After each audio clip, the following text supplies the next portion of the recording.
তোমার আকাশ তোমার বাতাস আমার প্রাণে বাজায় বাসে। তা আকাশ কে বানালো, বাতাস কে বানালো, ওনার তো কোনো কথাই নাই। ওই বেটা ছিল পত্তলিক, তো সে তো লিখতেই পারে, মোশরেকের কাজ যা তাই করছে। তা আমরা এটা সংশোধন করলাম না কেন? বাতাস যার, আকাশ যার, যিনি সৃষ্টি করলেন ওনার প্রশংসা কই। ইব্রাহিম আলাইহিস সালাম ওনার কওমের লোকজন অধিকাংশই ছিল মূর্তি পূজারী। মূর্তি পূজার সাথে সাথে তারা প্রকৃতি পূজারী ছিল। কি? আকাশের পূজা করত, সূর্যের পূজা করত, চাঁদের পূজা করত। কথা বলেন। পৃথিবীতে এখন প্রকৃতি পূজারী কোনো জাতি আছে? জি আছে, বহুত আছে, বাংলাদেশেও আছে। কবিতার মাধ্যমে যারা লিখতেছে,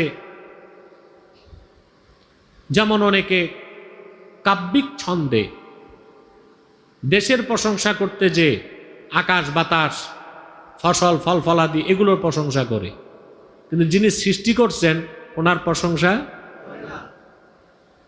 এটাও তো একরকম প্রকৃতি পূজারীরই কাজ। কথা বলেন।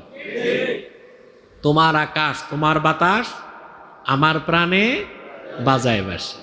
তা আকাশ কে বানালো, বাতাস কে বানালো, ওনার তো কোনো কথাই নাই।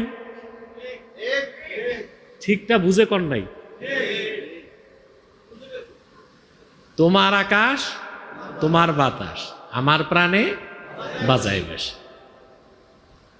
ওই বেটা ছিল পত্তলিক, তো সে তো লিখতেই পারে, মোশরেকের কাজ যা তাই করছে।